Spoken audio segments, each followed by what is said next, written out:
It's Laura Eubanks of Design for Serenity with your succulent tip of the day, and I am in La Mesa at a client's home where we're going to be doing a front yard xeriscape.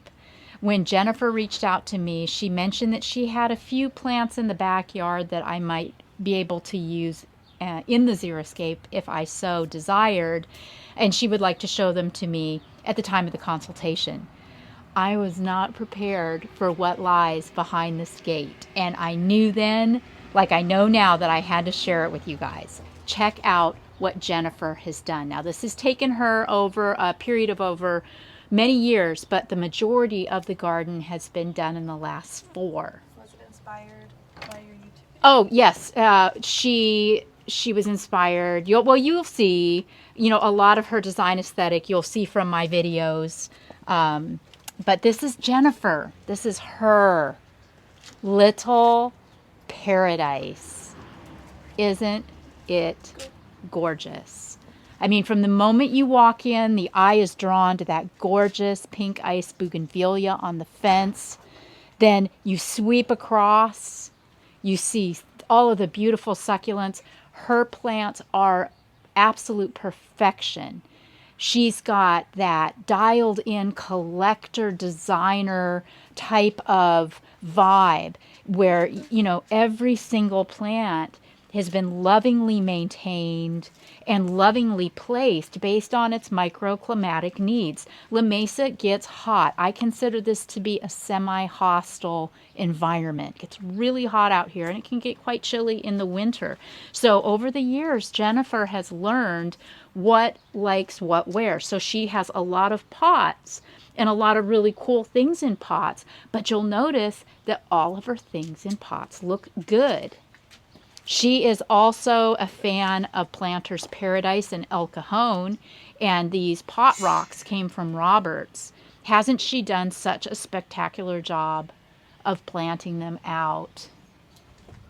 And everywhere you look is delight. All the different types of little fuzzy kalanchoes. She likes the tomentosas, and she's learned that they prefer the shade. She had the hardscape professionally done recently, but all of the bed work.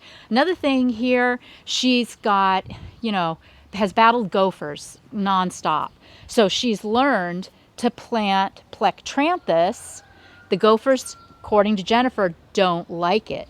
So this was a super highway for gophers before. Now she has no issue with them. So you can see that over here is the area that gets more of the heat and more of the sun. And then over to the right is a little more protected and a little more shady. She, from my videos, gained a lot of confidence in working with rock, is now a frequent flyer at KRC. You can see Baja Cresta Rubble, Burgundy. I see Palm Springs Gold ribboning. And interesting, look at this trigona. How yellow it is. It's not dead though, but it is very stressed. I've never seen one stressed to that color. She's got such a gorgeous collection, and most of the plants that she's got have come from Home Depot and just various garden centers, Armstrong's, Hunter's in Lemon Grove, Waterwise Botanicals. She's reached out there. We had a pretty big storm recently, and some of the blooms on her crassula got beaten down.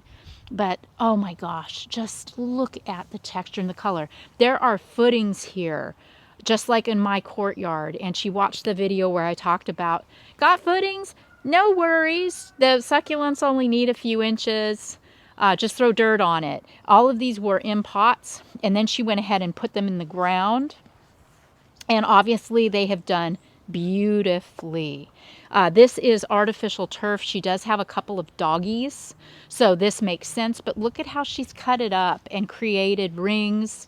This Marlothii, spectacular, just finished blooming. She's got a beautiful alobanzii and a little pachypodium that she's waiting for it to take off and grow. But wow, wow, wow. I mean, how she's worked with her downslopes, created that beautiful stand of rubble. Some of the plants that she has in pots, she's still in the process of trying to figure out. And so she'll move them around to various places in the yard until she finds their happy spot. And as you know, sometimes a happy spot in spring might not be a happy spot in winter. So you've got to be a bit flexible with these plants. I was so delighted over here under her pergola at the beautiful collection that she has and how she has displayed her things. You know, what a neat collection of pots mixed with plants in the ground. Areas, you know, little areas where she's mounded up with rubble and then did a contrasting rock. Her delicate little ribbons, seashells, garden art, aloe vera sprinkled in. Look at this one, right there. Oh my gosh, isn't that so cute? Just adorable. Her lemon tree, look at her lemon tree, you guys. Oh man, her lemon tree's awesome. The leaves are healthy and green. They are not chlorotic like my poor lemon, but this was original. These two citrus trees were original to the home, which was built in the 1940s. But everything else Jennifer has created and brought in and designed. Just absolutely so cool. Let's walk through up there. Yeah. There used to be a fig tree. Yeah, there used to be some trees up here. There was a pepper tree, a fig tree that was getting old, and her dog was eating the figs and then getting sick in the house. So that went to be with Jesus. But now we just have the yuccas, and again, just a beautiful tapestry of plants. She is still experimenting with this area up here. This is the newest part of the garden. And oh man, I mean, she's just doing such a job. Yeah, gosh, it was a long way too to schlep rock from the street in. Yes, don't just stand there, weed. I love it. But look at how artfully she staged her pots too. And how she's taken such great advantage of rocks and how she's spaced and staged them. And how all of her potted plants are just thriving. And everything is top dressed. I don't see any dirt. This is her garden of death area is back here. And some of the plants that I'll be using in her xeriscape, like a lot of her barrel cactus and some of her tougher succulents will come from her own garden, which is super exciting. But I'm also going to be introducing a lot of new specimens. Look at the bird's nest. Yes, Jennifer sent me a photo the other day of a little hummer in a nest in her cholla cactus. It's just so precious. There's a mama and a couple of babies. I don't know if the babies have hatched yet or not, but it's just the most precious little thing. What a great home she found for her new family, right? So, you know, the takeaway here is you can do it. You can do it. This yard was just a big giant rectangle. And yes, she did pay to have the pavers done, and she needed some vision and some support with that. But it's taken her years. And the beds have all just organically come forth. Jennifer works full time. This is a hobby for her. She comes out here on the weekends and putters and moves things around. But the energy is, I can feel her out here. I can feel the love and the time spent. And this is priceless. This is what I want each and every one of you to achieve in your own way. Finding your own genius, finding your own inner artist, working with your microclimates, working with your exposure, with your zone, and creating something that makes you feel good just to be in, like this. Okay. All right, let's head around to the front and I'll show you what we're going to do for her in the very near future. Here it is, the future Laura Eubanks xeriscape. I'm so thrilled that Jennifer is entrusting me with her front yard. I'm going to be bringing in some really fantastic specimens. She has secured this beautiful Desert Museum Palo Verde. Why are these things coming into my life so much lately? I don't know, but it's beautiful.